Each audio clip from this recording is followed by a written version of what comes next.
Was the sky the limit for Skai Jackson? That's been up for debate. Nevertheless, she was walking down the Disney path that many of its success stories had walked down before. From commercials since infancy to her big break starring in Jessie and Bunked, she struggled to find her next thing after the Disney curtains closed. I don't get it, you know? Her biggest fear of getting typecasted reared its head, considering people still looked at her as her character Zuri. The past few years for Skai have been ridden with fiery headlines, beef with many, an affinity for bad boys, potential scamming, an acting slump, young motherhood, and a jail-ridden BD. Some have publicly called her story a cautionary tale. Is this what happens when drama overtakes and speedruns talent? What happened to Skai Jackson, and can she turn the tides?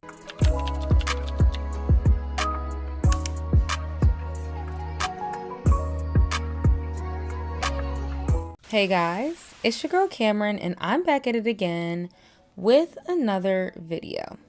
Now today, we are going to be talking about what happened to Skai Jackson. This is a slight deviation from the usual music singer content that I focus on. I did a video on China Anne McClain. That was my last What Happened To video, and it went up. Thank you guys so much for the support, and I got so many people requesting that I talk about Skai Jackson because there's some similarities in their story and they both were on the Disney train. I felt like it would be perfect in succession to the last video. And yes, I purchased her book and read it just for this video. So when I tell you guys I was committed to the bit, I was committed to the bit. But I will say this, when I was scrolling down the timeline, as I was researching for this video, I saw that It's Keisha did a video breaking down all of her scandals, all of the drama. So yeah, go check that out after you're done with this. We will get into the controversies, but as you guys know, I really deep dive into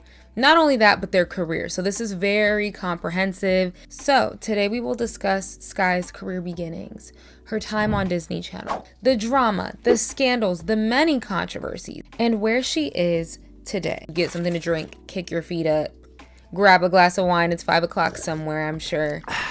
Because I want y'all to be comfy. I want you guys to be locked in with me. So stick around to the end. It's going to be a good time. Like this video, hype it if you care, hype it if you care, if you get the feature, and hit that subscribe button to stay updated with me. Thank you guys so much. And let's get right into the video. So we're going to start this video off talking about Skai's early beginnings because, baby, let me tell you, this girl has been working since she was a baby. So Skai Jackson was born on April 8th, 2002 in Staten Island. Yes, the New York City borough. She's actually of Afro-Honduran and Black American descent. And I actually recently learned that she was Honduran. I didn't know that. Her grandfather is Honduran on her mother's side. At an early age, Skai's parents did split. So it was really her and her mother, Kaya, against the world. Skai was an absolute doll. She was a darling, and her mom got the idea to start her out in child modeling, right? They're in NYC. You know, you open up the magazines, you see the modeling listings. It's the early 2000s.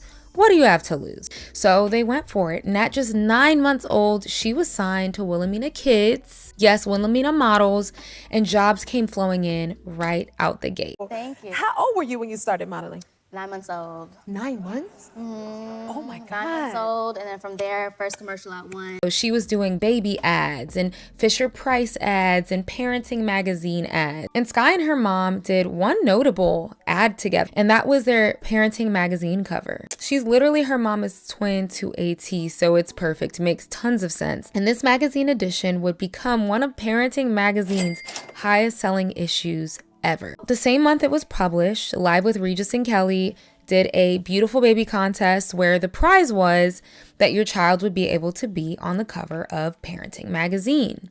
So when they were advertising for it on their show, they held up the ad issue, the magazine cover of Skai and her mom. Skai was later represented by Ford Models, where she do national commercials. We're talking Coke, Pepsi, Target, Kmart, tons of print spread ads. We got Baby Fat. She was even a Gap baby, y'all. You name it, Skai has done it. And she even got a billboard in Times Square. And one of her biggest commercials, claim to fame right here, was the 2008 Band-Aid brand commercial. They've been doing them for a long time, and Skai was able to become a part of that legacy. You probably remember seeing this commercial played all the time, literally all the time. This was probably Skai's most impressionable impact without many people really knowing that it was her. And although it seemed like Skai had it all at such a young age, right? Like she's establishing this modeling career damn near before she could walk, there was still stuff going on in their home life. Her mom, Kaya, was a single mother. Like I said, her parents split up, and child models don't get paid that much. Plus, you do have to save some of that money for your child so they can access it when they're 18. It really wasn't that much money to sustain their living. So oftentimes, her mom had to choose between keeping a stable job or go to go-sees with her daughter during the day, because all of them were during the day. So there was always this constant push and pull. Okay, how are we going to make money? How am I going to work? How are we going to make this happen? And this all led down the road of Skai getting into acting at a very young age, right? A lot of that work naturally began intersecting. So while modeling amidst all of this, Skai appeared on Sesame Street in 2006. And at about 5 years old, Skai was in her first film, in a 2007 film called Liberty Kid, right? An indie film. This film had pretty good reception and was Skai's first experience in this specific environment. And I also want to add that around this time as well, Skai got a scholarship with Dance Theater of Harlem. So she actually did train in dance for about 2 years, ballet, tap, jazz, the whole nine. Fun fact, I actually got to study at the Dance Theater of Harlem, or with the company, when they came to Detroit for a summer intensive program. So little intersection there. Like many actors do, especially when they're young, she got her foot in the door by way of guest roles. One of these was being in an episode of the show Rescue Me, which is a comedy drama that's about NYC firefighters. And in 2009, she also landed another small speaking role in a film called The Rebound, starring Catherine Zeta-Jones. And from here is when she really got more into children's television, children's media. So she was cast in a Nick's preschool series called Bubble Guppies. She did some voice acting for Dora the Explorer, and later landed minor roles in shows like Team Umizoomi, Royal Pains, Boardwalk Empire, and Arthur. And when I saw Arthur, I was like, was this like a movie for, Arthur? You guys know what I'm talking about. Like the kids show. And no, this was a 2011 film starring, don't hold your breath, Russell Brand. Yeah, she also recalls landing a small role in the Smurfs movie in 2011, where she was, yes, her credit was the kicking girl. She got to kick Neil Patrick Harris. Participating in a lot of these made her realize that she wanted to pursue this in a more full-time fashion. So let's talk about Skai's big break. Of course, as young as Skai was, it's only the beginning at this point, but she has accomplished more than people accomplish in their lifetime, and the girl is not even 8 yet. In 2011, Skai struck gold and was cast as Zuri Ross in the new Disney sitcom Jessie, a show that recruited Disney talent like Debbie Ryan, Peyton List, Karan Brar, and the late Cameron Boyce. And it appears that she had no official Disney connection prior, but her agent sought out the opportunity. She did a reading, they liked her, she did a few screen tests, some chemistry reads, and she got the call back. And they said, hey, you want to be on the show? And she said, absolutely, what the heck? So they ended up having to move to LA to film it. And this was her first real acting opportunity. Skai notes that she was the youngest and the least experienced on set. So it was intimidating. There was a lot to adjust to, but she was up for the challenge. We're going to talk about Jessie here, but I have prefaced this for you guys. I've told you, okay, around 2011 and on, I was not there. Okay, I told you guys I was sneak watching Bad Girls Club. I was watching Jersey Shore. I was watching Keeping Up with the Kardashians. I was watching Queen Bees. Y'all remember that on T-Nick? I was watching things that I probably shouldn't have been watching. So because I love you guys, I did some research. But I do remember this show. I remember hearing about it. I know I've seen clips, all of that good stuff. It's a show that follows the main character, Jessie, or Debbie Ryan. Debbie Ryan was actually not only an actress on the show, but she was a producer and a director. So Jessie is this small town girl who decides to leave the military base in Texas, go against her family, and move to New York. And she's a nanny, so she decides to nanny for this rich family called the Ross family. And they have 4 kids that she looks after and she nannies. Zuri being the youngest at just 7 years old, despite Skai being 9 in real life at the time. So her character was described as, quote, sassy, strong-willed, witty, and talkative. Even I knew Skai's character, so she definitely made some sort of impact and did a good job carrying the weight of that character and bringing it to life. There's 2 things I'm good at. Eating cookies and kicking butt. And we're all out of cookies. Okay. You people have a vicious, cold-blooded reptile living in this building? Why not?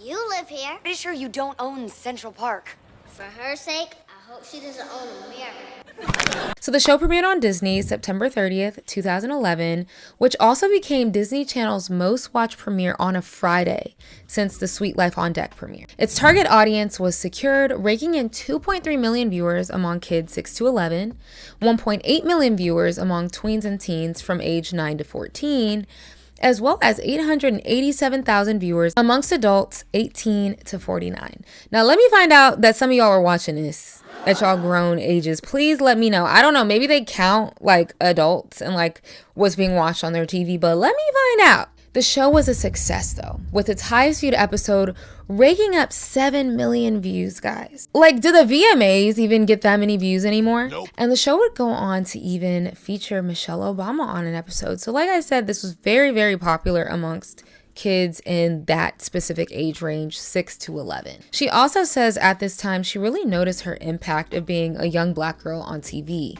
that a lot of viewers reached out to her saying they resonated with her and championed the representation, telling her how they love how she rocked her natural hair, that she was an inspiration and they saw themselves in her. Seeds were being planted at a very young age. So a lot of young girls started to feel like, hey, I'm growing up with a Skai Jackson or a Zuri. I see myself in her. So that's just a note because that comes up a lot throughout this story. So for her role as Zuri, she did score an NAACP Image Award nomination for Outstanding Youth Performance.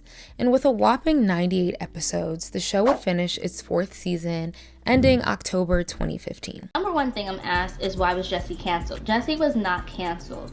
The period where I was on Disney Channel, the most a show would go is 4 seasons, 3 or 4 seasons, and 4 seasons if the show was doing extremely well. Jessie, our show, was doing extremely well, so it was 4 seasons. Now, just to rewind a little bit, amidst filming Jessie, Skai did get some exposure in other roles here or there. In 2013, she was actually in a Hallmark TV film called The Watsons Go to Birmingham, and it's based off of the 1995 Christopher Paul Curtis novel. This movie follows the lives of a Black American family living in Flint, Michigan in the 1960s. So the family embarks on a road trip to the Deep South, and they experience and are exposed to a lot of the horrors that they weren't really necessarily seeing in the North. Racial injustices, the 16th Street Baptist Church bombing, look it up. Real event. Civil rights protests. I'm almost positive I've read this book at some point, whether it was in school or on my own time, but it was a more mature period piece for Skai. This was another scope of her acting that she was exploring, and acted alongside Wood Harris and, yes, Anika Nani Rose, our Princess Tiana. She was also in G.I. Joe Retaliation and in a 2014 film, My Dad's a Soccer Mom. Yes, kind of like an off-brand version of The Game Plan, if you follow me. You know what I mean? Like, it's kind of that, not Disney affiliated, but nevertheless, she was booked. And Zuri also at this time guest starred in a Disney XD's animated series, The Ultimate Spider-Man. So let's talk about moving along. So although Jessie ended in 2015, it was not the end of the Disney saga. Skai reprised her role as Zuri in the new series Bunked, which was a spinoff of Jessie, where Zuri and her siblings leave NYC and go to the summer camp where their parents met as teenagers. The plot of the show absolutely just flipped on its head. Now, this show went on for 7 seasons. Yes, 7 seasons, which is very rare for a Disney Channel show. I'm talking first episode aired July 2015, and the last episode released August 2024. So I don't know what happened from the time that it started to the end. I don't know. But Skai was only on it for seasons 1 through 3. Same with the other original cast members. So my guess is the face of the show just kind of decided to change to highlight new actors, and they just carried along. She had been playing Zuri since she was 9 years old. And remember that Zuri is 2 years younger than what Skai was in real life. So while she was aging, they were still kind of trying to keep her character a little bit younger, a little bit younger, a little bit younger.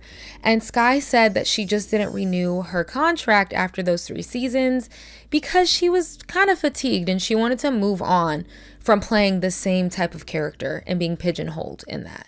I believe me and the original cast members, we only signed a 3-season deal. And then after that, it was either if we wanted to be on it, we could, or if not, no. Now, I had a thought in my head. I was kind of surprised that they didn't decide to write a show for Skai. I felt like she was very charismatic. But I guess she also didn't have crazy range. So maybe Disney execs also kind of just only saw her as her own character. And without a spinoff, it didn't make sense. She wasn't really a singer. She, yes, trained in dance, but that wasn't really her focus either. And let's face it, a lot of like singing shows were all of the rave. So I just don't think that Skai had that skill set or the range yet to carry an entire show on her back. Now, Skai never launched an official singing career. We kind of went over this. She's not a singer. But you know, if you're signed with Disney or you're on their shows, they will eventually make you sing a tune. Y'all remember the Disney Mania 2, 3, 4, 5, 6, 7, those CDs? I used to bump those all the time, where Disney artists would cover old Disney songs. So you had the Cheetah Girls, you got Raven, you had everybody. So you're gonna have to pick up a mic at some point, and the same happened with Skai, right? Participating in group cast sing-alongs and promotional spots where Disney stars would sing together. This was actually called the Disney Channel Circle of Stars, which Skai was listed as a cast member for 2014's lineup.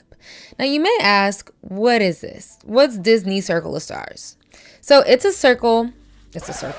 It's a group of Disney talent who come together and record Disney songs. So over the years, you had people like Raven Simone, Orlando Brown, Tia and Tamara's little brother, in like the 03 cast. And then you had Dylan and Cole Sprouse, Brenda's songs on the 05 class, for example. So it seems like they revitalized and revamped the Disney Channel Circle of Stars in 2014, and Skai was a part of that.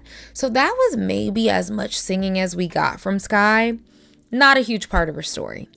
In 2016, she was named as one of the most influential teens in Time magazine, alongside Sasha Malia Obama, Kylie Jenner, Simone Biles, Yara Shahidi, just to name a few. So Skai was starting to kind of expand and lean into the personal brand more. Like, I think she knew that's where her bread and butter was going to live. She launched a clothing line called Nowadays that was exclusively at Macy's, so leading her to becoming a Teen Vogue brand ambassador for their New York Fashion Week. And Skai was also really a part of the true digital generation, like raised on the internet. So she was also utilizing social media heavy at this time, and that brought her a lot more attention.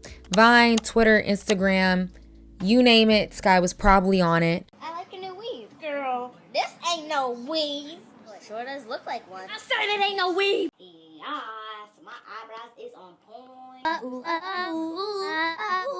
Hey, Yerrky again. He's got my hair done.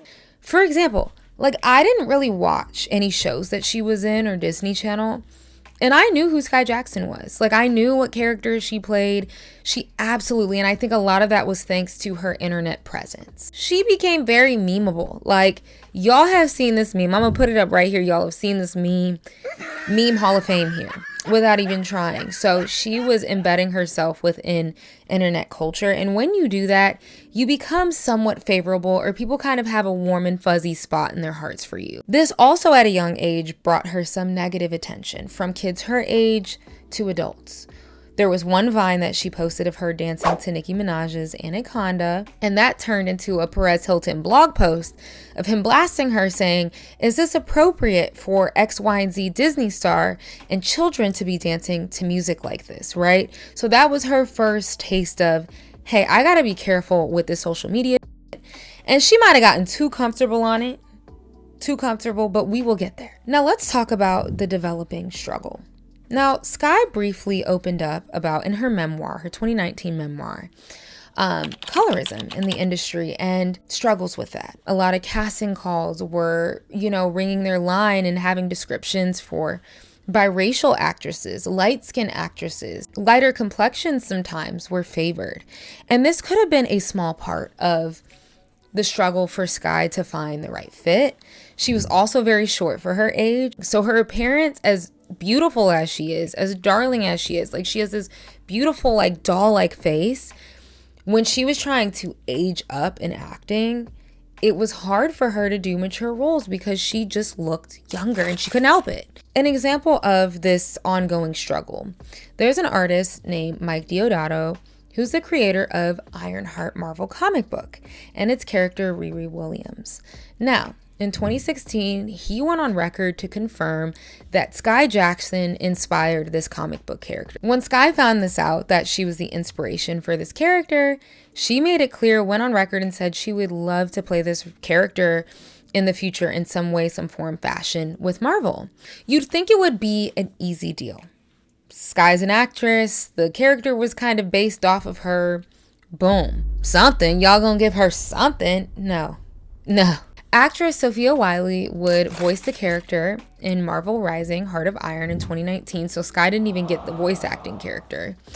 And Marvel would end up casting actress Dominique Thorne as Ironheart for the TV show that aired in 2025. Now, if any of you guys have been keeping up, that show got a lot of bad reviews. There was a whole drama surrounding that, and if you ask me, I think there was some racism involved in that. A lot of people were calling DEI woke. Other people said it just wasn't that good. I didn't watch it, so I can't speak on it. Probably in hindsight, maybe good that Skai had nothing to do with it, because the girl she's had problems racking up like Tetris over the years. We had found out that Skai had auditioned for Black Panther in 2018. We didn't know the role, but this Ironheart character would appear in the 2022 Black Panther film, and that was played by Dominique Thorne. So Skai was overlooked for this role that was based off of her for years. And they've done a lot with this character. So what would seem like an obvious choice, like, ooh, maybe I'm a shoo-in. Skai didn't land it. Not for on-screen or voice acting, neither, right? So I'm sure that was a bit frustrating, or a confidence checker, or a confidence crusher. You know what I mean? Like I have some sort of impact or influence, but it's not really landing me acting gigs. It's not pushing my acting career or my craft forward. In 2018, however, she did end up working with Marvel in some way, and she made a guest appearance in Marvel Rising Initiation as the character Glory Grant, and she'd also reprised the role in 3 other Marvel Risings. She did some other voice acting role for DreamWorks Dragon's Rescue Riders, and overall, though, it seems like she had kind of been pigeonholed into the same universe. Disney, Marvel voice acting, child voice acting, but also considering she was building this presence on the internet, people for sure were ringing her line, right? Like, they were calling her for bigger roles, right? Because it's not like Skai was irrelevant, though. But Lil Nas X hit her line for the Panini music video in 2019. Now, 499 million views later, pretty successful to me. So she got to do that. That was an opportunity, but it was a little out of the realm for, I think, what she maybe was looking for as far as acting. So in 2019, Skai also became a published author with her book, Reach for the Sky, How to Inspire, Empower, and Clap Back. You know, you had to add a little in there. A memoir detailing her time growing through child stardom and really experiencing some of the negatives of this life through millions of people having access to you, as well as separating her individual self from her character Zuri. That was a struggle. It was a guidebook to being Skai, and then she'd give little advice segments to kids. This is a book that we are going to reference quite a lot through this next section, the scandals. We've made it, folks. Pause it, stretch a little bit, bathroom break it, get a snack if you have not, get something to drink, kick your feet up. I need you guys to stay with me here, okay? So we're going to get into all of the controversies. I feel like I'm about to run a marathon right now.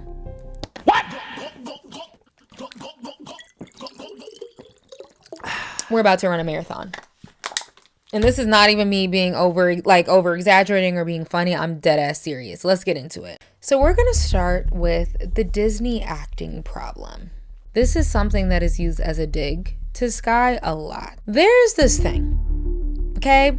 A very specific style of acting that's employed when you are filming children's TV shows, but specifically Disney. Disney has a formula. It caters to kids' comedy, right? And punchline. It's very punchline heavy. There's not a lot of like emotional gravity. And even when it's serious, it's not fully serious.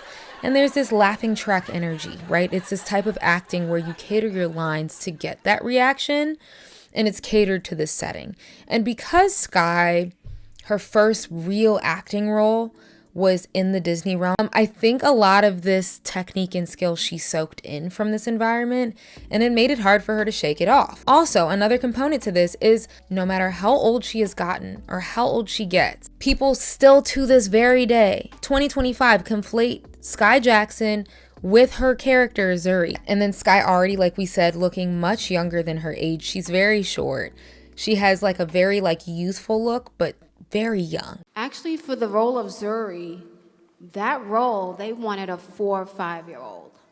Wow. They wanted a 5-year-old girl. And you're what? You were At what? the time, 10? she was I 9. was 9 at the time. Okay. She was 9, but a small 9.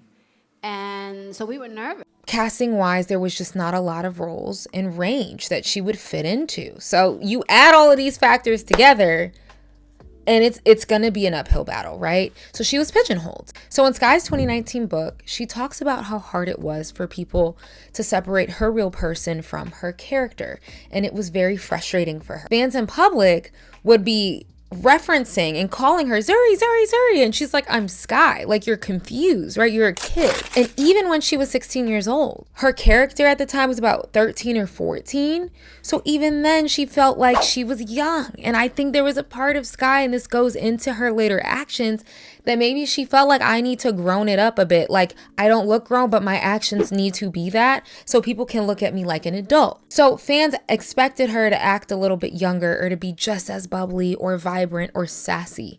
And she just didn't feel that. Early on, though, she did say she knew that Disney was not her end goal, that she wanted more. She was actively seeking more. She dreamed of booking drama roles and horror and thriller and anything in between. It also didn't help that she started officially taking acting lessons in 2018. And that's why it's also very important to feed your craft and to be a student of your craft, because I think when you're a kid, it's easier to be kind of a sponge and learn it. When you start waiting till you're a little bit older, you're a little more self-conscious, you're a little more set in your ways. And I think that happened a little bit here. So in 2022, when this clip went viral of what people initially thought was Skai auditioning for HBO's Euphoria. It's even worse than DIY Diane. I don't get it, you know? I'm a freshman. Think there's something else you'd rather be doing? Like bribing your way into college?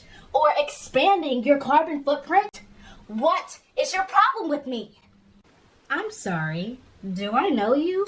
No. But let me guess. You're the heiress to the Colgate dynasty? Or niece to the 3rd Earl of Kensington, right? The timeline ate her up, guys. The timeline ate her up. And I remember this day and I was embarrassed. I'm not gonna lie, I was embarrassed. It was an audition tape that someone found on her Vimeo dated back to December 2019. I have to set this up for you guys. People thought that this audition was for the show Euphoria. So you can understand in people's minds, people completely clowning it. Euphoria is a show that very graphically and grotesquely details and shows the high school experience. Of course, you're thinking she was auditioning for that. You're like, girl, what was this? The plot twist here, though, is that it wasn't for Euphoria. I don't know how that rumor started. It was actually a self-audition tape for the Gossip Girl reboot in 2021. She was reading for the character Zoya. Okay, now I'm not saying this like that makes it much better. Okay, in the context, it's still kind of elementary, it's still not great, but it wasn't for Euphoria. I want to preface that. My God, you're really blowing this out of proportion. I'm hurt. You hurt me. And people were already wondering what's going on with Skai's career? What's going on with Skai's career? Because we haven't really seen her in much since Jessie at this point. This brought up the question, was she ever going to transition out of her character Zuri? So Skai also had these insecurities as well, and I am empathetic to that. Like, it's not fun for the entire internet to be laughing at you for that when that's already kind of a bit of an insecurity. But in wake of the viral video, Skai did address the internet. She did, in a lighthearted way, saying that the tape was 4 years old, that they gave her no description of the character, they only told her that the character was young, so she didn't really know what she was working with. Now, if you ask me, her agent, the casting director, whomever gave her the information should be fired. I'm not an actress, I don't really know much about that world, so comment down below if you can give me some insight. But do they really have calls and self-tapes and auditions where they don't really tell you anything about the character? Because I kind of find that a little bit hard to believe. She proceeded to tell everybody, it's okay, y'all, like, I'm booked for 2 movies in 2023. I'm so booked, it doesn't matter. This was confirmation to people that she was stuck in Disney's web, that she hadn't developed the range yet to handle more mature or heavier characters, despite it being all these years later. And I don't care what anybody says, I know she handles and claps back with this level of like grace, like I'm not bothered, but you guys will notice in almost every clapback where people bring up this Disney thing, she always kind of feels the need to say, I'm booked, I'm busy, I'm booked, I'm busy, I'm booked, I'm busy, but we're not really seeing all of that play out or come to fruition. So I am sure that was something that started to really get under her skin. And it didn't help when years later she was on live answering fan questions and talking about Jessie and her time on Disney. And she was like, basically, I'm over it. I don't really care about this. I don't really want to talk about this anymore. What do you call it? If you're saying, do I miss Jessie? No, I don't. I was super young, so I don't think any 22-year-old would miss what they used to do at 8 years old. You keep asking me, do I miss Jessie? Do I feel like I was the most iconic character on Jessie? Yeah. I would say Cameron second. Would you do a Jessie remake? No. What is the point? I have stuff in my nose. It didn't leave a great taste in people's mouth. Tape going viral didn't help with like that PR at all. And Disney being her biggest gig has been used as a dig a lot in these beefs, and we are going to explore that. The next thing on our docket, social media's undercover mean girl. There has been this buzzing amongst the years that despite Skai's good girl image, innocent image, and her baby face, she's not so innocent. She's not as innocent as people believe she is. That is what people have claimed. People who know her, some people who are speculating on the internet, and it has been a kind of this dark cloud surrounding Skai. When, mind you, Skai Jackson has been an advocate against bullying, specifically cyberbullying, and the detrimental effects that it's had on her self-esteem over the years. Now, there's one very specific instance that really lifted the veil for one of the first times, I think, that Skai wasn't a doormat, and she wasn't this like 9-year-old little girl anymore. She had a voice, and she was gonna use it. Let's talk about round one, Azealia Banks and Skai Jackson, okay? In this corner, we got Azealia Banks. Clap it up. Actually, no, maybe we should boo it up. Boo! And in this corner, we have Skai Jackson. So why were they beefing? Why is Azealia Banks beefing with a 14-year-old? That's crazy. Now, of course, Azealia will beef with anyone. Her beef does not discriminate. Her vengeance does not discriminate. Skai was not special. Skai was not special, and it was a sight to see. So in 2016, when Azealia took to Twitter coming for Zayn Malik, she got into this whole rant because she claimed that Zayn had plagiarized some of her creative work. That is a very valid thing to be upset about. What's not valid is turning that into a racist, vicious attack. That is not okay. And that's what Azealia Banks did.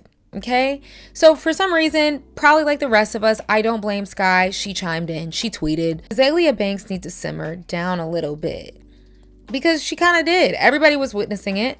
If we're all allowed to have opinions on it, why can't Skai tweet about it? We're gonna have a little story time here. We're gonna have a story time. Everybody, grab a blanket, sit by the fire. All right, I'm not going through every single one because we would be here all day, but let's get into it. So Azealia Banks answers Skai tweet saying, and you need to grow some hips and start your menses. Stay in a child's place.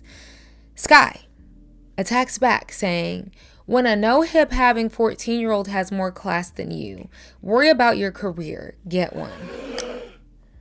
Azalea Banks comes back. LOL says the Disney Channel reject. You know they don't like girls your color. Enjoy it while it lasts. Azalea continuing to blow after blow. LOL, your mom's been pimping you out to Disney since you were a little girl. Let's see what you end up like at 21. Bye. Oof. No comment on that right now. Skai goes back. I had a career before Disney and I'm sure I will after. And I know I won't turn out like you, bitter and miserable. Fix your life. Mind you, Skai is 14 at this time. She's holding her own. Azalea comes back. LOL, is your mom tweeting for you? Aw, hashtag that's cute. Skai says, and I'm sure my mom did a way better job than yours did. You give black women a bad name. I'll be praying for you. And then there's plenty more tweets. Not reading those. Don't feel like it. But it was a tit for tat. And we know Azalea starts with absolutely anybody, but it is very tacky. Okay, just some advice. It's very tacky to be arguing with a 14-year-old. Now, I will say this, the irony in them arguing over black girl representation and black girl this, and you're on the conveyor belt and they're gonna get rid of you and they don't like little girls your color, was A, very nasty. That's for one. But B, I can't help but feel like with all of this black girl representation talk, Skai even said, you give black women a bad name. She took it there. Whose career this, who career that. This argument didn't really age that well in the context of like today, right? Because we would see what would end up kind of happening with Skai and people feeling like Skai has been a poor representation for black women. And I don't even believe in putting all of that pressure on people to be the representation, but Skai kind of did it herself in a lot of ways. Skai though showed that she was down for a showdown if it came down for it. And although Azalea kept insinuating in these tweets that it was Skai's mom talking, I don't know if you guys noticed that, but she kept going in as if like Skai was a grown woman. And Azalea did say after all of this happened, the reason why she was going in the way she did is because she was almost positive that it was really her mom speaking for her. And I don't actually think that this theory is this far off, because as we are about to talk about, Skai's mom has gotten involved and will have gotten involved in other beef and drama. And seeing her mom's choice words, they talk kind of similar. Like either A, the apple doesn't fall far from the tree, or maybe Skai's mom did kind of tap in. Maybe she said, put me in, coach. I don't know. But regardless, even if you thought it was her mom, the perception is Skai is 14 and it's her account. You don't look good. And so for a while, Azalea was clowned for it. They were like, you got read by a 14-year-old. Like, you can't really do this anymore because she read you for filth. Talking about her mom, something that a lot of people over the years have insinuated, because Azalea was making some wild claims about her and her mother, right? That Skai's mom was maybe just as much a part of the attraction as Skai. Was her mom speaking for her? Their beef was this ongoing thing off and on for years, right? Skai would reference it in the press a lot when it came to anti-bullying campaigns and cyberbullying. She wrote about it in her book. But the feud was reignited in 2018 when one fan said this: I thought Azalea Banks died after Skai Jackson gathered her together and ripped off the last of her edges, then said no more free promo. And Azalea Banks commented back to this: Skai Jackson cannot book an acting job to save her life. Hashtag Azalea Voodoo. Same little girl who came after me, yet wholeheartedly supported XXX Tentacion after he said all black women are ugly roaches. Miss me with that BS. Now, I'm going to say this. A broken clock is right twice a day. All right? And you will understand why what Azalea was saying. She did make some points. I'm not going to lie to you. She has made some points. We will talk about XXX. We will get there. This reignited it all. So, of course, Skai responded to this with her classic, like, I'm booked and busy response. Like, I'm a classy lady. I don't have time for this. And Skai posted a screenshot of a comedy pilot by Lee Daniels that she had recently booked called Our People. Now, I tried to do some digging to see if this show ever came into fruition. It does appear that it was never picked up nor aired. So it's a little awkward, but at the time it was some motion. And although Skai absolutely held her own in this beef, a lot of people took her side and felt like she did what she needed to do. Some parts of the argument, looking back at it, hasn't aged too well because some of Azalea's reads at this point felt like a premonition. It felt like she was looking at a crystal ball and looking into the future a bit. We gotta go on to the next beef. Beefing with Debbie Ryan. Debbie Ryan was not only the star of Jessie, but the director and producer. My one thing was I went into the Disney Channel building and I sat down with the president of Disney Channel and I said, I want to make history. And that's what this is. Now, Skai joined the cast playing Zuri at only 9 years old. Now, in 2014, their co-star relationship unraveled into public drama, allegedly. It's kind of murky. A lot of this is like he say, she say. But what's so funny about this is like looking at pictures of them and like how little Skai is. Like, Debbie couldn't be beefing with a 9-year-old. Like, that don't even sound right. The relationship seemed fine at the beginning. They seemed like friends. They seemed good. They seemed like they got along. But about 3.5 years into the show, fans noticed that there appeared to be some tension between the two of them and behind the scene clips and interviews. For example, there's one photo where Skai posted reminiscing about her time with her castmates, and Debbie's face was blurred out. That's a little weird. It's a little weird. So a lot of people thought that was odd. And 10 years ago, one fan noticed that Skai unfollowed Debbie on Twitter. And there were people alleging that Skai was telling people that Debbie was bullying her on set and pushing her around. And we got to talk about the private account, because this is something, I don't know what it is, but this is something that Skai's been accused of doing a lot. Having private burners, hiding behind that, and kind of keeping this very pristine, polished image on her main profile. A fan came out and alleged that Skai was posting mean and shady posts on a private page about her co-star. And this got back to Debbie Ryan's Tumblr as a fan notified her of what was allegedly being said. The fan said, quote, "Hey, I wish there was a different way to contact you, but Skai's been telling me and others that you push and bully her. She made a second Twitter which is full of hate towards you and even has her own fans hating on you. She had DM'd blah, blah, blah, blah on Insta and said that you do drugs and are on crack." She addressed the claims, and let's get into it. Debbie says, "I mean, if I was 12, I probably would be insecure about the lead of the show I'm supporting on. Not to mention if she was the concept, a producer, and one of the directors with the most assignment requests. When I hired the cast, I knew they were going to grow into double digits and then become preteens and teenagers by the end. And that's a rough age, especially in this industry, I would know. I also know I'm proud of the work I've done with my crew to make it the most joyful possible place to grow up.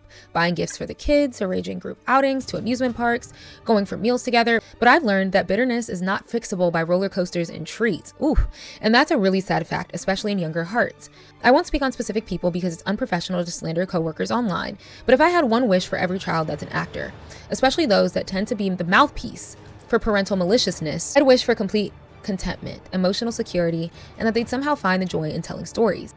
Also, I don't have time to do drugs. I work 3 jobs. But because a feud was never confirmed, in my mind, if I were Debbie and I had a decent relationship with Skai, I don't think I would be as quick to speak about it. Now, I get why she did, because it's like I'm being accused of doing crack and being a bully. Like, I would address it as well. But the way that she responded to it, it sounds like she was kind of revealing some information without doing that. And Skai denied that she did this, that this was her account, that they had beef. Because, yeah, fans exaggerate and they start. So at the end of the day, you cannot believe everything you see on the internet. But the fact that Debbie responded and said, quote, "mouthpiece for parental maliciousness." Like, what does that mean? Is she saying that it had to do with Skai's mom? Like, because again, we just started to talk about it. Her mom is very involved in her affairs. And people have said that she's not the most warm and cozy. It tells me that there was probably something going on behind the scenes. Now, Skai also said in later Q&As and interviews that she never had beef with any of her co-stars. We filmed Jessie for 4 years, so when you're around the same people every single day, you become like brothers and sisters. And of course, brothers and sisters fight. It's a normal thing. But if any one of us, let's just say, would get into an argument with each other, it was fixed like the next hour. Again, I was so young. Who would I be beefing with? Like, honestly, a 25-year-old, a 20-year-old, a 9-year-old? No, like, I've never had beef with anyone on the channel. It seems like their relationship has been mended if there was anything going on there, as they had a virtual Jessie reunion in 2020.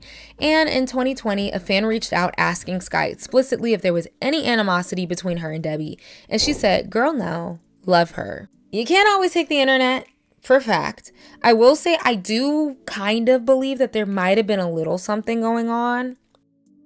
But I think people forget conflict is not always the end of the world. That is a natural human emotion. It happens with relationships, and all conflict doesn't have to be this dramatic blowout. It's not uncommon. So I think people just want to sensationalize a lot of things. Before we get into this next drama segment, I do want to talk very briefly about Cameron Boyce, okay? I want to preface this. Something I don't think a lot of people really consider or talk about as heavily in Skai's story is when Cameron Boyce passed away. He passed away July 6, 2019. And they were on the same show together. That was her first Disney job, her first real acting job for real. So she said he was kind of like a brother to her, a big brother. I feel like a lot of people discount that. And I know that she probably wasn't as close with him as like a China and McClain. I know that that deeply affected her. She was heckled a lot after he passed. There were people saying that she posted him too much, that it felt disingenuous, that it was overkill. There were some people who were off-put by how she addressed his passing so quickly after he died. So he passed away July 6th, 2019. And from the earliest date I can see when the live was uploaded, I'm seeing that she did this live July 7th, 2019. Like, she was tearful. She was talking about it, and some people found it was a little odd. I wouldn't necessarily go that far because people are never happy. You speak, people are like, what's wrong? Why aren't you saying anything? Why aren't you tributing? If you don't speak, people are mad. But also, years later, Skai Jackson, who has been very active on her Snapchat page, would use thumbnails of Cameron Boyce on her stories. And you know, those thumbnails kind of get people to click. So some people thought it was in poor taste that she was like using these old videos of him as kind of clickbait or like as a thumbnail to get more views because she knew people would click on it. People were alleging that she would place his photo at the very end of her Snapchat story, which would keep people clicking till the very end so you can make the most amount of money. There seems to be debates on if people feel like this is quote unquote ethical or if she was using him for monetary gain, while others say that's her friend, she can post him when and how she wants, right? So there was even people debating her grief and how she dealt with that. And while I do think I see where people are coming from, I am personally not in the business of judging people for how they grieve. I really, really feel like that's kind of in poor taste. But I just wanted to point that out to show, like, at some point, everything Skai would do was put under a microscope. Like, people were starting to try to put puzzle pieces, the person that Skai Jackson was. And a lot of people weren't liking it. And when we talk about losing people, she was close friends with XXXTentacion, which is arguably problematic in itself. We will talk more about this. Don't worry. Stick with me. I told y'all stick with me. But when he passed, she went to his funeral. And on her Snapchat, she was posting pictures from the funeral, but she posted a picture with Lil Uzi, and the caption reads, "Me and Uzi at my friend's funeral," and it had a laughing emoji and a crying emoji, but like the crying emoji that you use when like you're laughing. You guys know what I'm talking about? Like, it was weird. She was kind of building this perception of like a lack of sensitivity a bit, and people weren't really liking what they saw. We're at round 3 of beef. Bad Baby exposes Skai Jackson. Around 2020, Skai got into it with Bad Baby, or rather the other way around, okay? Yes, Miss Catch Me Outside. Catch me outside, how about that? It appears that it had everything, almost everything to do with NBA YoungBoy. Yeah, guys, Kentrell. So Danielle was dating NBA YoungBoy at the time. She even got a tattoo of him. Boom. She shared screenshots of Skai on her burner account, her Finsta, saying, "Can somebody hook me up with NBA YoungBoy? He just so fine to me, Lord." I see him on the page talking, "Oh, he's so fine. Hook me up with him. He's so fine." You are lame as fuck. Like, you don't even know if I'm talking to dude or not. You just seen us on Shade Room, so now you want to go and run and go like his bitch. You might say maybe Skai didn't know. Apparently, her and Skai were cool. Now, this was one of the first times, genuinely, guys, that people realized that, one, Skai's not a kid anymore. Because why are you messing with NBA YoungBoy? Second of all, does she have an affinity for Bad Boys? Because why are you trying to be around that man? A woman sneezes. and she's pregnant. He's just out here creating a bunch of broken homes. So people were like, ugh, like why would she even want to be with him? So Danielle on live started ranting, and she accused Skai of trying to, quote, get all up with her man, and also constantly trying to get with her other exes. So Danielle called her straight up. She called Skai a Disney thought. And she tried to expose that Skai wasn't this goody two-shoes or innocent Disney star like everybody was led to believe. The classy queen? Not so much. Danielle says, y'all telling me it's okay for someone to play the innocent role in front of the main crowd, but in real life, they make Finsta accounts to talk bad about people. They try and be like so bad, blasting Skai on Instagram live relentlessly. And she even went on to threaten her life, y'all. So why are you so obsessed with me, bitch? I'll literally kill you. Like, I don't know why you're not understanding that. You're so small. If I get my hands on you, it's a dub for you. Don't you got a commercial to go shoot? Finding Nemo, whatever the you be doing. Now, Skai kept it pretty tame.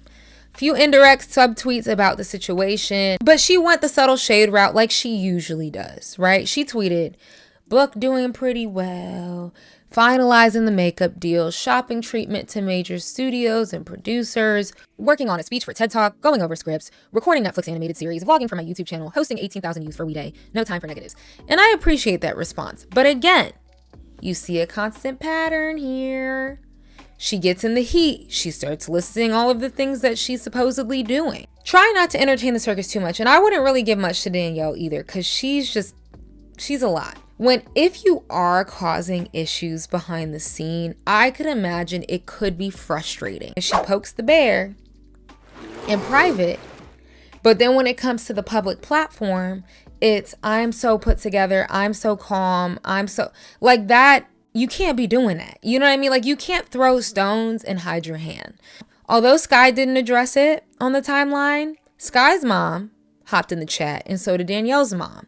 And they were going back and forth at it on Instagram. Again, affirming that Skai's mom and her were a package deal. And I'm not necessarily mad at Skai's mom for like defending her daughter, because I'd be damned, like, but at the end of the day, sometimes when your kids get into mess and you know your kid might be out here doing some things that they have no business doing, you got to check that. And I don't know what conversations they had behind the scenes. Although Skai didn't ever address Danielle directly, Skai's mom did. And those arguments were just a mess. They were going back and forth about Disney money and like, oh, she has nothing going on. And every beef that Skai has been in, it is always like the Disney thing is brought up. So the drama escalated, and Skai said that she was fearful for her life, right? To leave her home because Danielle had literally been throwing out violent threats. In February 2020, Skai decided to file a restraining order against Danielle, bad baby, for lack of a better term, being ordered to stay 100 yards away from her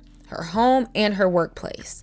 The order was temporarily granted, but later was dropped by Skai because Danielle checked into a rehab center. So she wasn't really a threat. She was working to better herself, and she let it go. And I think Danielle took it too far. Like, that was so extra, ridiculously extra. Like, fighting over men, especially a man that's barely yours, like, let's be for real. But did she have a point? That was like the whole debate. People were like, well, actually, I've heard about Skai a little bit. Maybe she's right. Maybe she does have a point. It planted a seed for people that maybe Skai was throwing stones and hiding her hands a bit.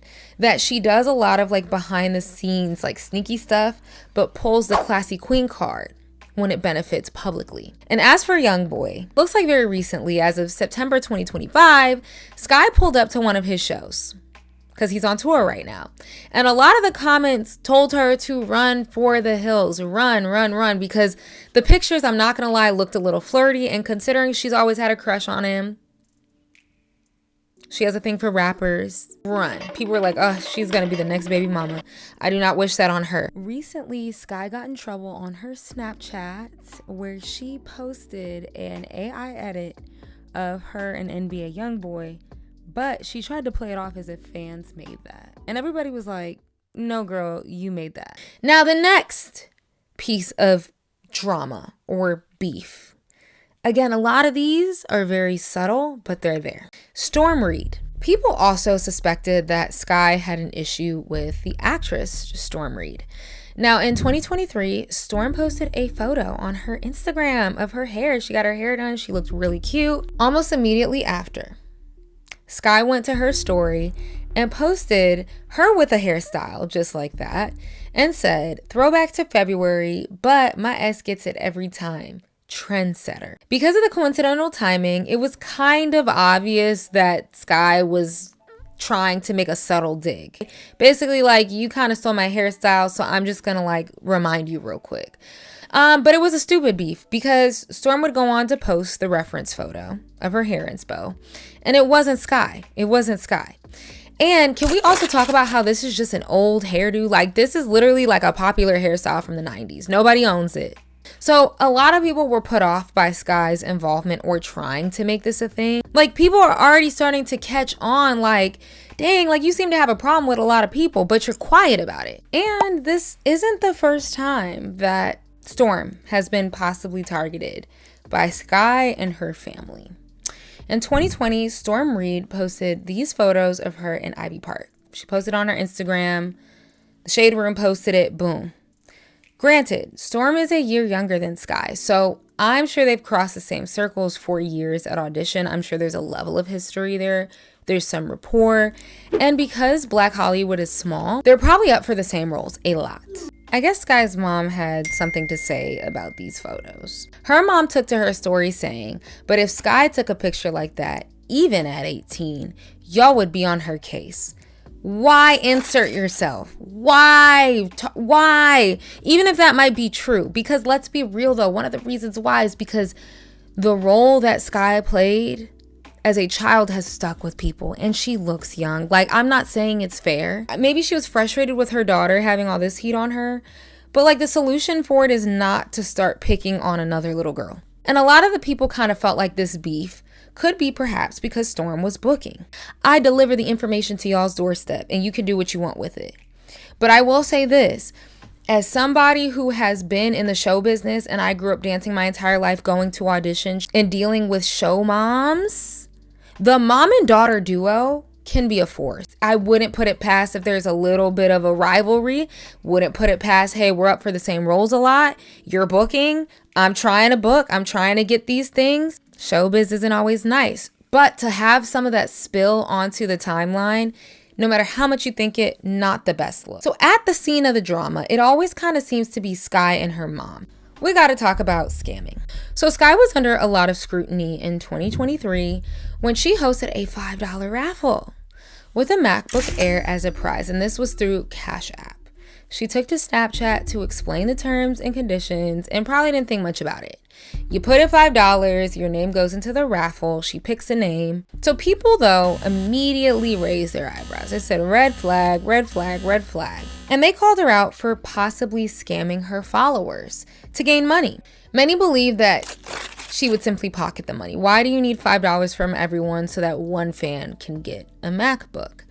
Further fueling this narrative that Skai was maybe struggling, that her acting days, it wasn't bringing in the bacon like it used to. So did she have to resort to money from her fans? Well, I will say this, Skai did announce a winner for this, so apparently it did go to somebody. It's not like the Ace family, they was making up winners and making it their friends and doing all that BS. However, she didn't really disclose how many people entered. There wasn't a lot of details given. Skai, though, said in defense of herself that it's not that serious. For a damn $5, it's called a raffle. I don't know if you guys have been to school before, but I know I've been to school, and we used to have raffles all the time where a ticket might, but it's a physical ticket. You might get put in $5, $2, whatever, and you get a prize. Like, people do raffles all the time.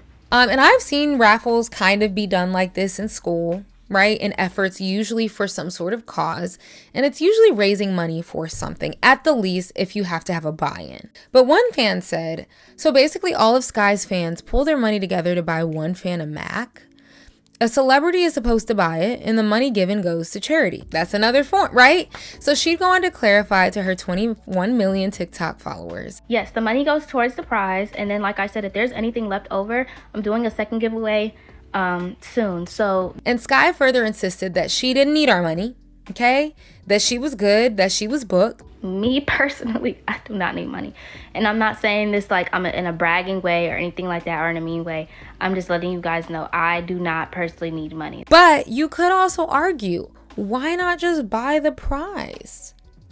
As just like a thank you to your fans, the people who have rocks with you, your followers. You have money, why not just buy it and do something kind of nice and then maybe raise the money for charity? It's only $5, so I also like, it wasn't like she was saying put in 20. Like, I think that would have been absolutely egregious, but I don't know. I didn't lose sleep over it, but it brought negative attention to Skai once again. The next thing, exposing racists. Again, this is a marathon. Let me get some water.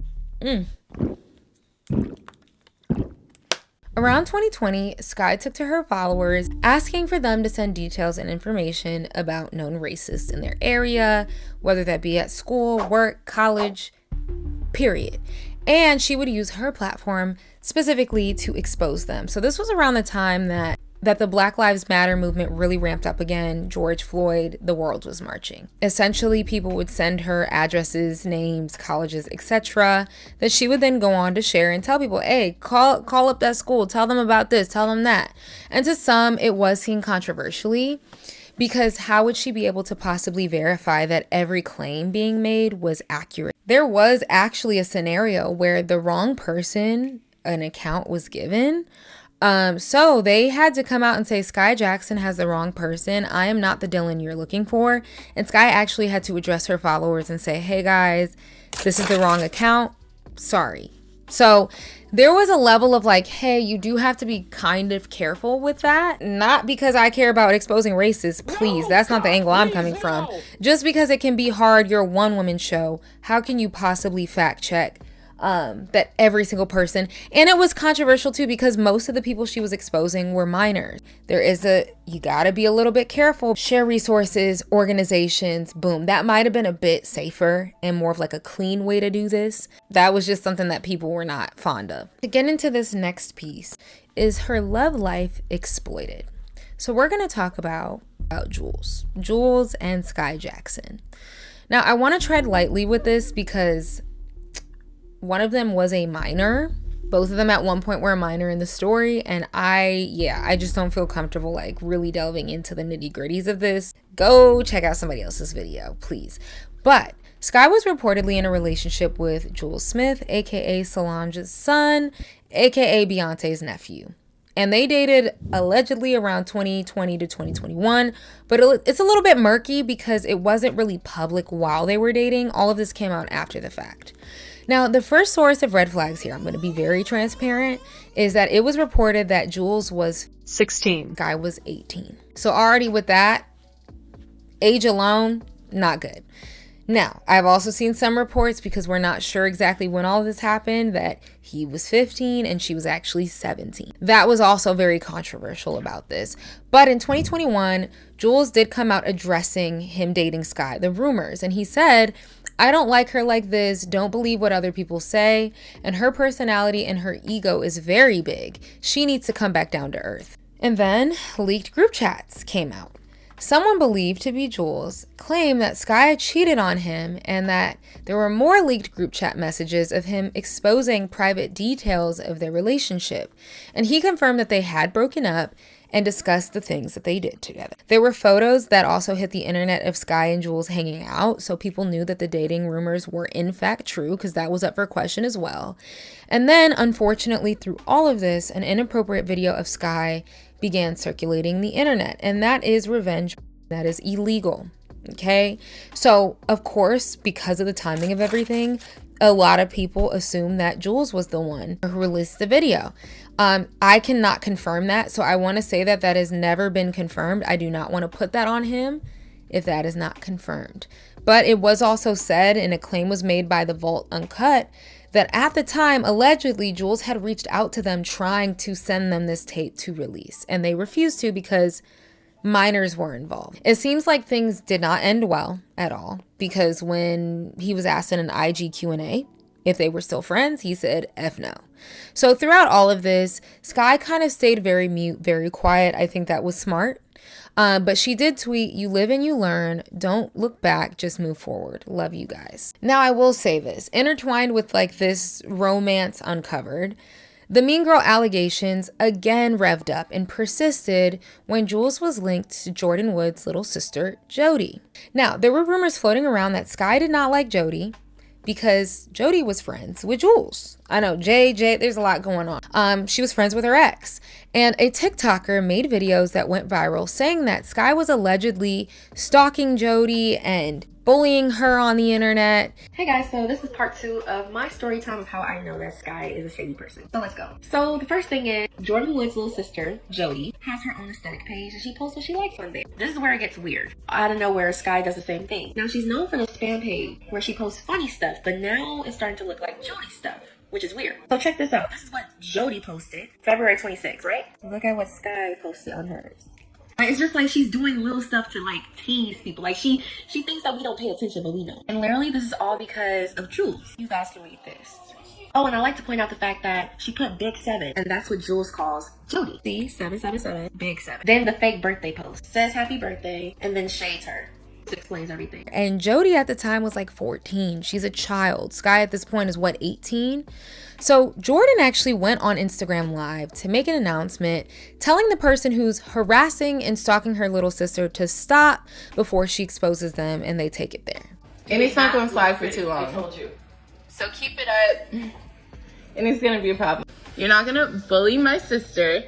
You're not going to say shit about her. Period. When she has never done anything to you. You're not going to talk about my sister, who is very, like, 14. A minor. Like, it's not okay to hide behind a computer, a fake account, or anything and bully somebody. So some people were trying to put 2 and 2 together and just assumed that it was Skai Jackson, and people ran with it. But yet again, Skai did come to the internet finally to address it head forward and said that this was a fake beef, fake news. And it did come out later that this TikToker who was making consistent videos, bringing this to light and being the inside scoop, tried to basically extort Skai. She wanted Skai to pay her either $3,000 or promote her music to get her to take the videos down. And there were DMs, there were screenshots of this. And Skai was like, I'm not gonna pay you money and I'm not gonna do this because this is a false story. So I look on Twitter and one of Skai's friends has said that I had asked Skai for $3K, which I did because I was signed to the creator fund and I was getting a lot of money from the video that I made, which he said that I could make. So I said if she wanted me to take it down, I would need $3K. But I said instead, just promote my music. She said, I'll see what I can do and never get that. Here she said she wasn't gonna pay for the video and I said, well, I said allegedly, but again, I apologize for the inconvenience, and she heard it. Here she said she will repost my music since I said I didn't want the $3K anymore. Never did though. Never reposted it. So I looked on the neighborhood talk and they're saying that it was extortion. I asked for money because she asked how much. And I privated the video. Waited a week for her to promote my stuff and she did not promote my stuff. She maintained that her and Jody never had a problem, that there's never been beef, that this is all made up, that I did nothing, right? But then at the same time, if she did do something, why would Skai admit to it? That's embarrassing. That's weird. Skai's mom also took to the internet on a live to address these allegations and defend her daughter yet again. Here we go again with the BS. Let me just say this. The whole let it slide, let it slide. We letting it slide, letting it slide, letting it slide. That was regarding Skai. There's nothing to let slide, number one, because Skai never had a problem with Jody Woods as far as I know. I don't know who this me, Day, whatever her name is. Line is the evidence of you trying to extort Skai from money is out there. The first one, and I'm that mother that will drag their kid by the neck if they get into some dumb mess, okay? So I don't play that. Skai isn't a bully. She's never been a bully.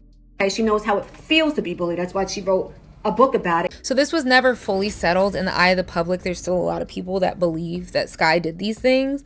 But we gotta kind of take it from her. She addressed it and said nothing was wrong. As for her love life, it seems like these relationships have always been on Front Street. Whether it's been the media exposing the information or the guys coming out and saying something, which is embarrassing, honestly. Like whoever this man is back in 2018.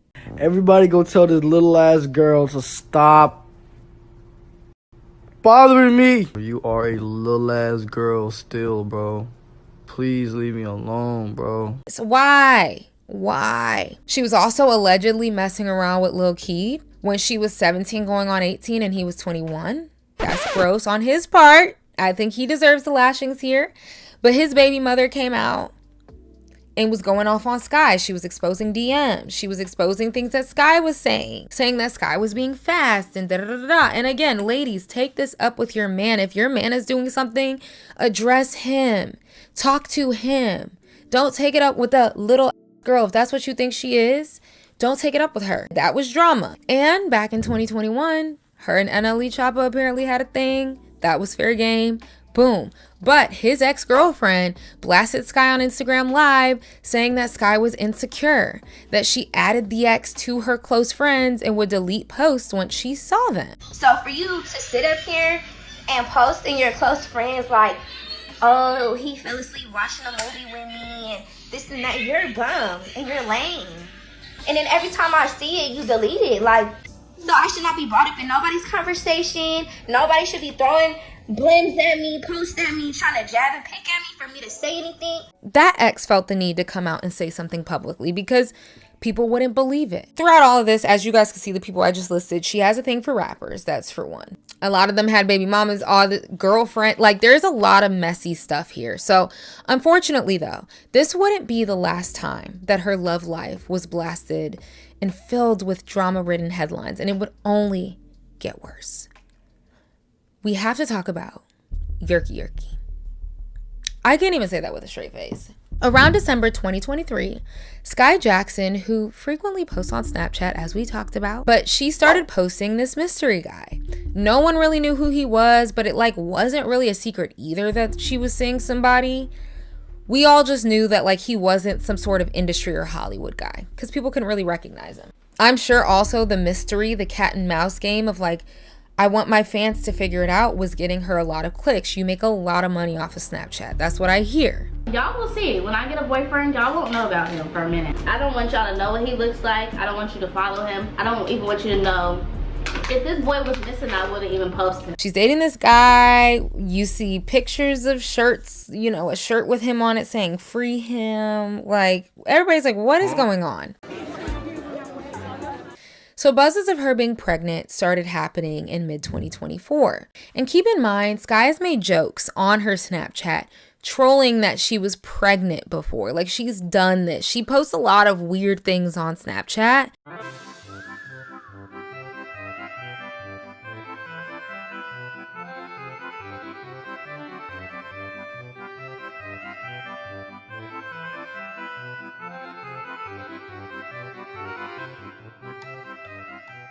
Because they get views. So a lot of people were kind of like, maybe she's joking, maybe she's trolling. So in August 2024, Skai was arrested at Universal City Walk on suspicions of domestic battery against her then boyfriend. She pushed him more than once, and before police reviewed the footage, she denied, and he did as well, that anything got physical and that they were not only happily engaged, but get this, drum roll folks, that they were expecting a baby. So the cat was kind of out of the bag once TMZ reported this. She did get taken into police custody. She was arrested. Her bail was set for $20,000. She was let go of the next few hours, and they did not press any charges. But videos and pictures started to kind of hit the timeline, and it all got worse, right? She's 22. She's still trying to make her acting career happen. She's a former Disney starlet. That's almost worse because it's like people have this image of you. Like, is she falling from grace? A lot of people are like, is this where Skai is really going to crash out? She went live not long after this whole arrest fiasco happened. And people were saying that she was answering fake questions to avoid all of the 50 million comments. Why were you in jail? Why did you go to jail? Can you say hi, Aaliyah? Hi, Aaliyah. Do you have any upcoming movies or shows?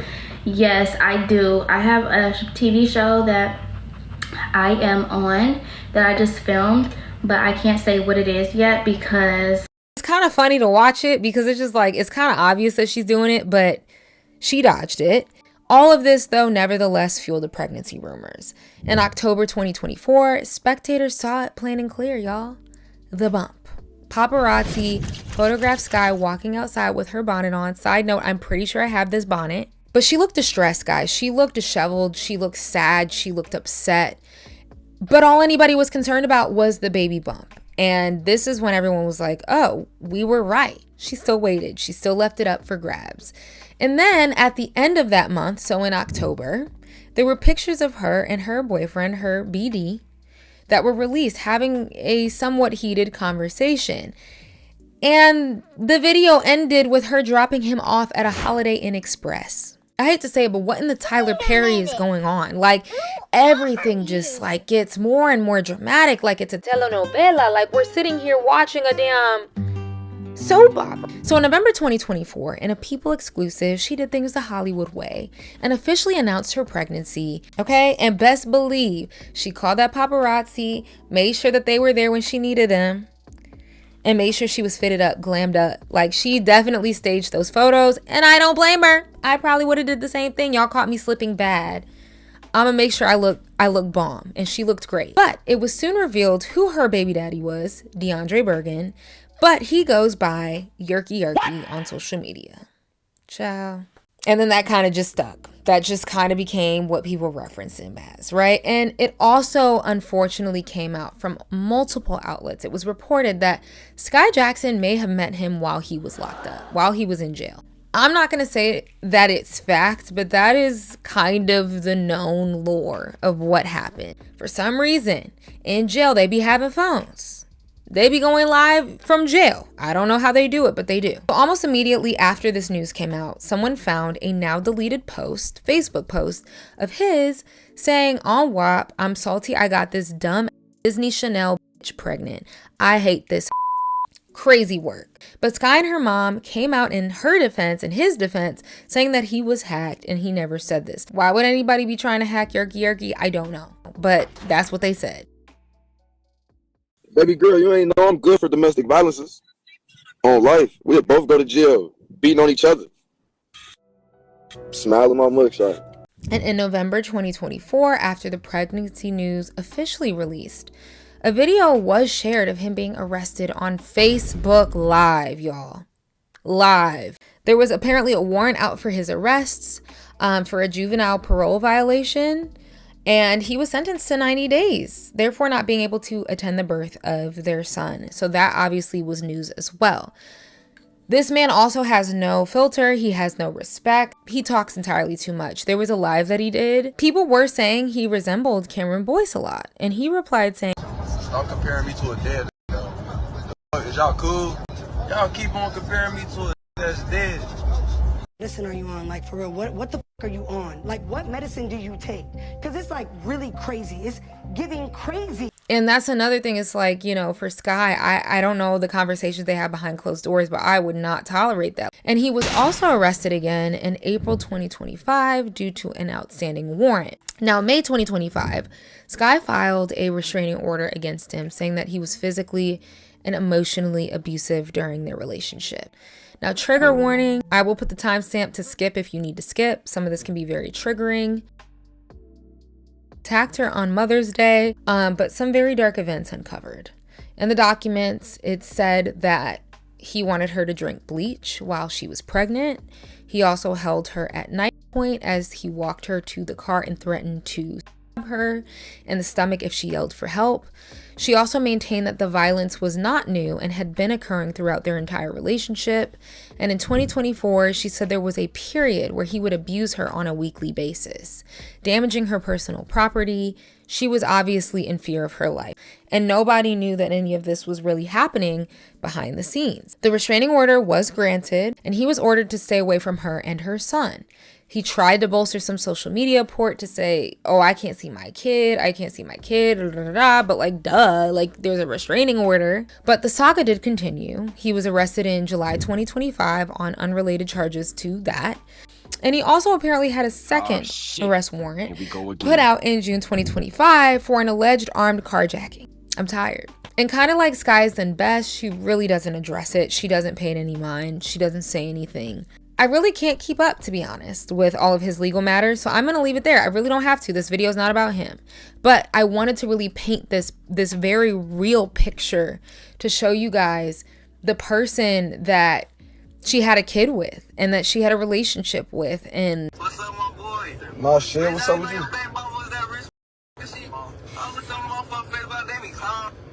Just like that, get hung on. It's very, very unfortunate, right? And that's why a lot of people have called this a cautionary tale. I say this cautiously, and I don't want to be insensitive at all. But I do think that this needs to be taken seriously, and we can learn from this. We need to believe victims when they say that something happened. We cannot take those allegations lightly at all. Because when XXXTentacion passed away in 2018, Skai was actually really good friends with him. I did not know this. We know she likes to hang around rappers. Perez Hilton had posted when he passed away saying domestic abuser XXX in a drive-by shooting. Okay? And she quickly snapped back and said, "You really had to add domestic abuser? Can we just remember him in a positive light?" And obviously, rightfully so, people were off put by her clapback and iterated. Yes, it's important. I want to say this. It is important to remember people for who they were. And I get it. I'm not trying to, I'm a realist. She knew him in a different way. She knew him personally. She had a different relationship with him.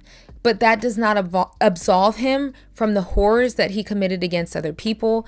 I suggest I'm not going to talk about it, but if you want to look it up, because it could be anybody. It could be anybody that happens to. So it's important to always take it seriously. And even with like getting into drama and getting into things, with XXX, he was killed.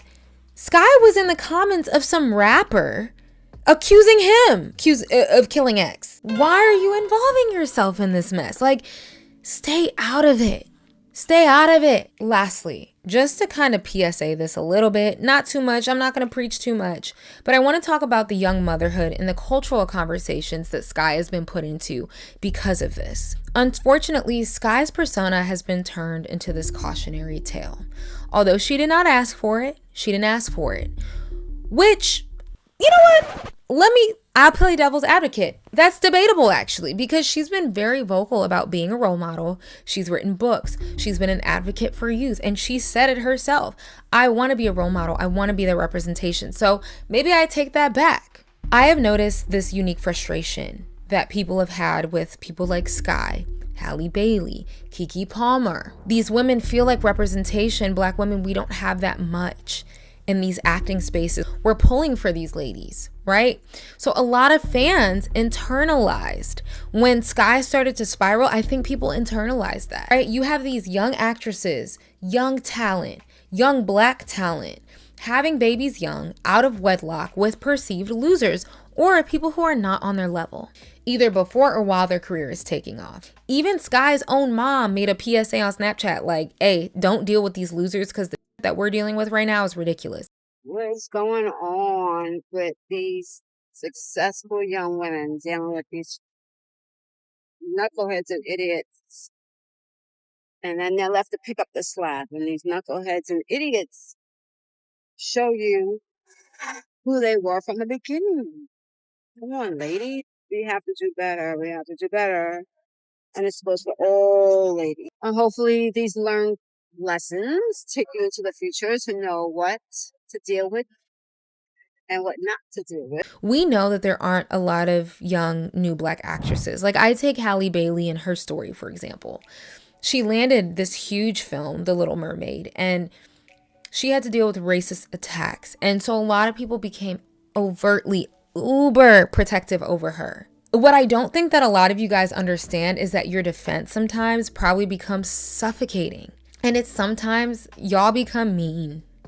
Sometimes y'all become mean. Throughout Skai's pregnancy and even up until this day, it's sad to see that paparazzi were posting photos of that moment and the reaction that some of you guys had even when she was pregnant. Oh, look at her. She threw her life away. Oh, she's disgusting. Like, why would this is so... Like, at a certain point, I mean, damn, like, you gonna keep kicking a girl while she's down. Like, I get it. You want to do PSA. Ladies, do better. I agree with that message. But it was, like, borderline a little bit mean. Just because you grew up on somebody or you view them as your niece, you don't know them, guys. They're not you and you are not them. It is absolutely important to advocate for young women to do well with themselves, find themselves a partner that is equally yoked, who is deserving of them. Really high image, and let's just say you got other people around you and they mess up and do something. they're gonna point the finger at you because you're the one with the most followers and the easiest to blame. And they know if they put that publicly on social media, it's gonna go viral. So you have to be careful about like who you're surrounding yourself with. So it's just like you gotta be okay with letting people go and just surrounding yourself with the people that have the same vision as you and know that they have a lot to lose as well. Right. Because if they don't have a lot to lose, they're not gonna care if they're doing stupid stuff, you know? Well, a lot of people will judge their personal lives like so passionately when you've probably done worse. If not the same thing, you've probably done worse, right? So sometimes we do have to hold up a mirror and be the change we want to see in our community. Be the change we want to see with young women our age. Mentor somebody. Make sure that you're being a good example for your little cousins coming up. We can't always look at a Keke Palmer or a Halle Bailey or a Skai Jackson as the answer or as the punching bag to the bad example. The black woman that's the bad example, you give black women a bad name. We're all looked at as a monolith, which is not fair to us, but we internalize that and expect all of us to be representations of each other, when sometimes we're all just individuals and we make ourselves disappointed by expecting to see ourselves in other people so deeply. We can say Azealia Banks is the type of black woman who's mentally ill and society doesn't need her. And like even with like, you know, the Skai Jackson thing, you know what I mean? That was like purposefully done to like juxtapose the two of us against each other, you know? And then the very next day, Skai Jackson's like posting pictures of church and all kind of shit like that, you know what I mean? It's like, here is the black woman that society that society says is good. And this is an example of a black woman that society doesn't need. So they'll try and put this story like, don't end up like Azealia Banks. But, you know, and they try and like paint this narrative that's like so dire. So like sometimes let people be their own people, let people be their own F-ups. Don't internalize it too deeply because sometimes it gets taken out of control and it just becomes mean. It's just like bullying at a certain point. I wanted to point that out because Skai now has become a cautionary tale, a bigger conversation, a think piece, and that's a part of it, her young motherhood. I want to point out that her drama rap sheet is now so much longer than anything I could have talked about in her career, and that is inherently a problem. Now, I do want to say this. In her book, Skai referenced her Azealia beef, and she had a very specific quote. She said, "Now nobody says, oh yeah, Azealia Banks, her song 1991 was so good. Instead they say she's out of control, which is sad because she's such a talented artist. And in no way am I trying to equate Azalea's constant outlashes to Skai's situation literally, okay? But it's interesting to see that Skai understands the concept of tainting your image, tainting your brand through drama, through clickbait, through putting yourself into unnecessary situations. So the fact that she would kind of take that path, or it's perceived that she took that path, it just is such a full circle like moment. It's kind of sad to think about in hindsight. This is probably going to be one of the longest videos I've ever done because I want to give it its due diligence, but come on. We've been talking about this for an hour. We'll finally round this video out. Where is Skai now? We got to rewind it in time a little bit because there's some things I didn't mention. In 2020, she did participate in the 20th season of Dancing with the Stars, which aired from September to November.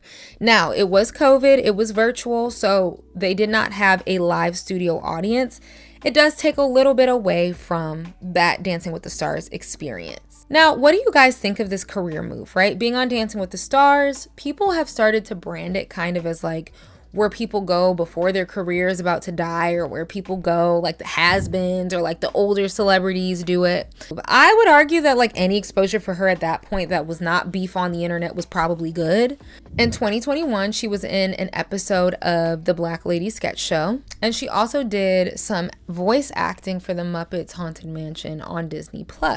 Now, in 2023, she returned to her first feature film role in 10 years, guys, doing Sheroes, the movie Sheroes, where she played the character Daisy. You're probably referencing The Watsons Go to Birmingham. That was like the last feature film that Skai was in. That was in 2013. And Sheroes seemed like a bit of a more mature film entry, still kind of fun, not too serious, boom. She also did play a young Keke Palmer in her short film Big Boss in June 2023. Skai also landed a thriller film called The Man in the White Van in December 2024. So that released right before she was going to give birth.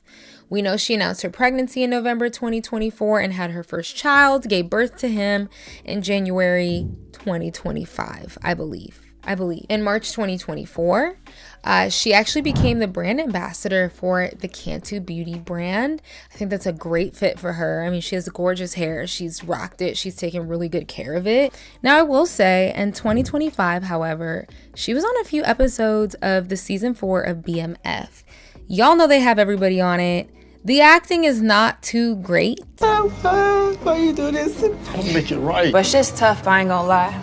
The fiends and the regular folks scared to be out on the block. But she does play Ashley. Nevertheless, still a mature role. She still did the thing, like she's still trying to move out of that. So good for her. But a lot of people were talking about this because they still could not see her as anybody else but Zuri. What you think about Big Meech? I think you only live once, so you should always go big.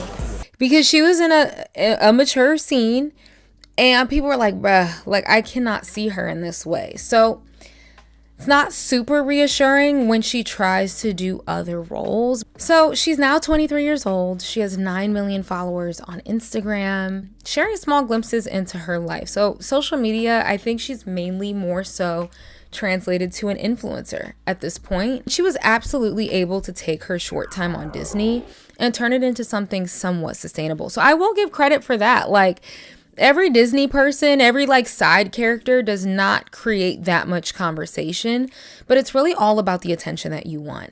And to me, it really did seem like they were trying to build a certain specific image and they weren't able to fully keep up with that. This was a mouthful. I did not think this video would be this long, but we're here. You guys know I get into the nitty gritty. Thank you guys so much for watching. That's what happened to Skai Jackson. What was the craziest thing? I know there's a lot. What were some of the craziest things that you didn't know about or that you did know about? Share your thoughts. Be respectful. You guys already know. Hit that subscribe button down below. I believe my next video is going to be an unpopular opinions part 2. So that is coming. Thank you guys so much for watching, and I will see you in my next video. Bye.